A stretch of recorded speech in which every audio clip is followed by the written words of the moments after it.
സൃഷ്ടിയുടെയും സ്ഥിതിയുടെയും സംഹാരത്തിൻ്റെയും എല്ലാ സൗകുമാര്യങ്ങളും രൗദ്രതയും ഒത്തുചേരുന്ന ശ്രീ മഹാദേവന്റെ സ്വന്തം തൃക്കാഞ്ഞിരപുരം നൂറ്റാണ്ടുകൾക്ക് മുമ്പുള്ള തലമുറകൾക്ക് പോലും ഗണിച്ചെടുക്കാൻ കഴിയാത്ത വിധം കാലത്തെ പിന്നിലാക്കി ശൈവചൈതന്യം കുടികൊള്ളുന്ന അഭൗമവും അത്യത്ഭുതകരവുമായ മഹാക്ഷേത്രമാണ്.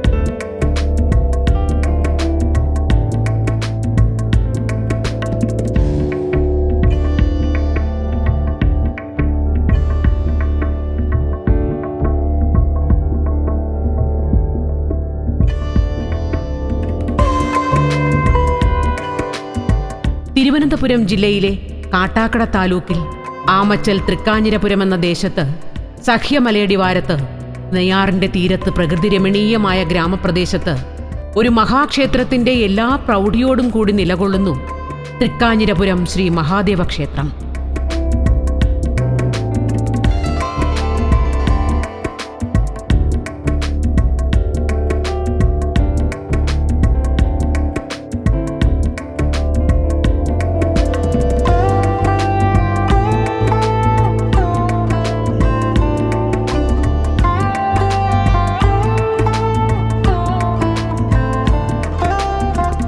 ആത്മീയ ജീവിതത്തിൽ അനുഭവം കൊണ്ട് മുദ്ര ചാർത്തി ഉപാസിക്കുന്നവരുടെ ഹൃദയത്തിൽ വിളങ്ങി നിൽക്കുന്ന വിഗ്രഹമാണ് തൃക്കാഞ്ഞിരപുരത്തപ്പൻ്റേത്. ഭക്തരുടെ ഹൃദയങ്ങളിൽ വിവരണാതീതമായ അനുഭൂതി കൊണ്ട് നിറയ്ക്കുന്ന നമ്മുടെ ഭഗവാന്റെ തിരുമുന്നിൽ തൊഴുതു നിന്നാൽ കാലപ്രവാഹത്താൽ നാമാവശേഷമാക്കി കടന്നുപോയ നൂറ്റാണ്ടുകൾക്ക് മുമ്പേ എന്നോ സമ്പന്നമായിരുന്ന കുഴുവം മഠം എന്ന പ്രസിദ്ധമായ നമ്പൂതിരി മഠക്കാരുടെ അധീനതയിലായിരുന്നു ഇക്കാണുന്ന പ്രദേശങ്ങളെല്ലാം.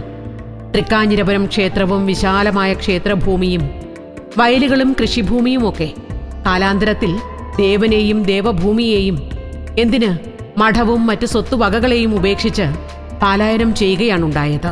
ഈ നമുക്ക് അറിയാത്തതില്ലെന്ന് പറയുന്ന ഒരു കാലഘട്ടത്തിൽ ഞങ്ങൾ ഭക്തജനങ്ങളിൽ മിക്ക ആളുകൾക്കും ഇവിടുത്തെ അനുഭവത്തിൻ്റെ വെളിച്ചത്തിൽ ഇതാണ് നമുക്ക് ഇതുണ്ടാകും. ഭക്തി എന്ന് പറയുന്നത് നമ്മുടെ സ്വന്തം അനുഭവത്തിൽ നിന്ന് വരുമ്പോൾ മാത്രമേ അത് വിവരണം നടത്താം. അപ്പോൾ അത് വിവരണാതീതവുമാണ്. അങ്ങനെയാണ് ഈ ക്ഷേത്ര സംബന്ധിയായ ഐതിഹ്യങ്ങളിലേക്ക് പോവുകയാണെങ്കിൽ പണ്ട് കാലങ്ങളിൽ ഇവിടെ ഒരു വിഗ്രഹം മാത്രമുണ്ടായിരുന്ന ഒരു തറയായിരുന്നെന്നും അതിന് വള്ളിപ്പടർപ്പുകളും വനാന്തരീക്ഷമുണ്ടായിരുന്ന സ്ഥലത്ത് ഇതിലേക്ക് ഈ താഴെ തകടി എന്ന് പറയുന്ന ആ പ്രദേശത്തേക്ക് കർഷകർ പോത്തിനെയും തെളിച്ച് ഇങ്ങനെ കാളകളെയും കൊണ്ട് ഇങ്ങനെ പോകുമ്പോൾ ഇവിടെ വിഗ്രഹത്തിൻ്റെ ഏതോ ഒരു ഭാഗം കണ്ടത് അന്ന് അവർ വെട്ടിത്തെളിച്ച് വിഗ്രഹം അന്ന് ഒരു താൽക്കാലികമായ ഒരു ക്ഷേത്രം പണിയുകയും ആ ക്ഷേത്രത്തിന് കാലാന്തരത്തിൽ പുനരുദ്ധാരണം ഉണ്ടായാണ് ഇന്ന് കാണുന്ന ഈ തരത്തിലുണ്ടായതെന്ന് പറയുന്നു.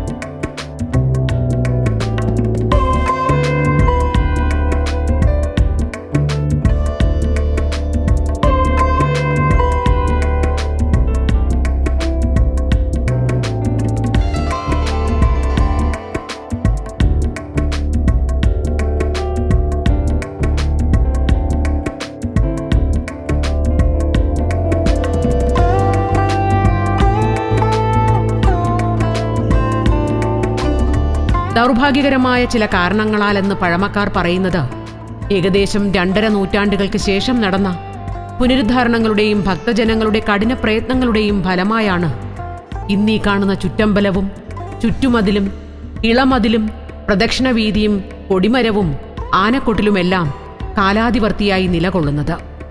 സവിശേഷമായ ശിവലിംഗ പ്രതിഷ്ഠയ്ക്കു മാത്രം മാറ്റം വരുത്താതെ അഷ്ടബന്ധങ്ങൾ ഇളക്കിയാലും ഇളകാത്ത വിഗ്രഹത്തിന്റെ 9 ഇരട്ടി പഞ്ചവർഗങ്ങളും താണ്ടി ഭൂമിയിൽ ആണ്ടു നിൽക്കുന്ന വിഗ്രഹമെന്ന് വിശ്വസിക്കുന്നു ഈ ദേവചൈതന്യം. സ്വയംഭൂവാണ്. അന്ന് ഈ അന്നുള്ള പഴമക്കാർ പറയുന്നത് ഈ ശിവലിംഗം അടിയിലോട്ട് ഉണ്ട്, അത് ഒരിക്കലും അത് എടുക്കാൻ പറ്റൂല എന്നാണ് അന്നത്തെ ആളുകൾ പറഞ്ഞത്. ഇപ്പോഴും അങ്ങനെ തന്നെയാണ്.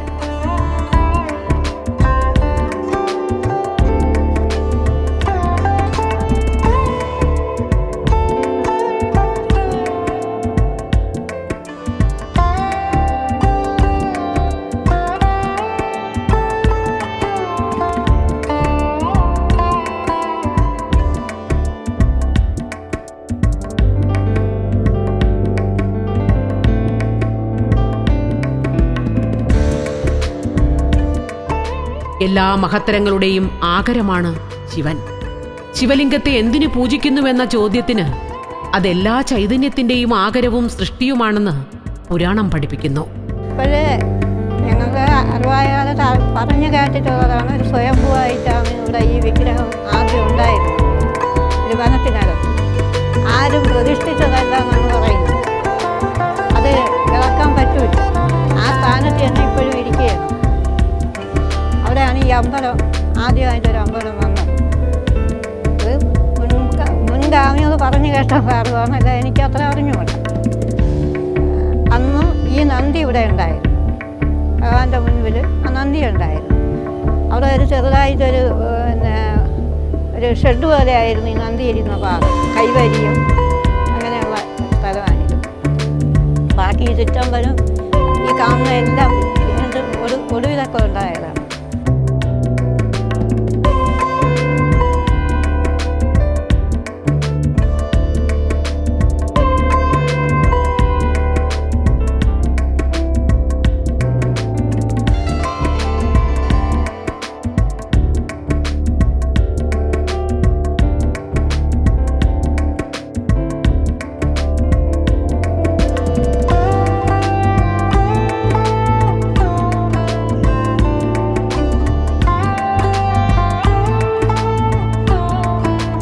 സൃഷ്ടിയും മായയും ആനന്ദവുമാണ് ശിവലിംഗം.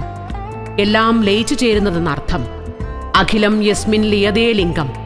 പുനരുജ്ജീവനം തന്നെ സാധ്യമാക്കിത്തരുന്ന ഭഗവാന്റെ അരികിൽ ഭക്തിയോടെ തൊഴുകൈകളോടെ ചേർന്ന് നിന്നാൽ തീരാത്ത ദുരിതങ്ങളില്ല, ദുഃഖങ്ങളില്ല എന്ന് ഭക്തരുടെ അനുഭവ സാക്ഷ്യം. കാട് ഒരു ചെറിയ ക്ഷേത്രവും, ചെറിയ ക്ഷേത്രം എന്ന് പറഞ്ഞാൽ വൈകിട്ട് മാത്രമേ ഇതിനകത്ത് പൂജയുള്ളൂ. പിന്നെ ക്രമേണ ഒരു പോറ്റി വന്ന് പൂജ ചെയ്യും, ഒരു പാട്ടി വന്ന് ഇവിടെ ഇതൊക്കെ ചെയ്യുമായിരുന്നു, തളിയൊക്കെ ചെയ്യുമായിരുന്നു. പിന്നെ ക്രമേണ അത് പുരോഗമിച്ച് കുറച്ച് ദിവസം കഴിഞ്ഞപ്പോഴത്തേക്ക് 2 നേരവും പൂജയായി.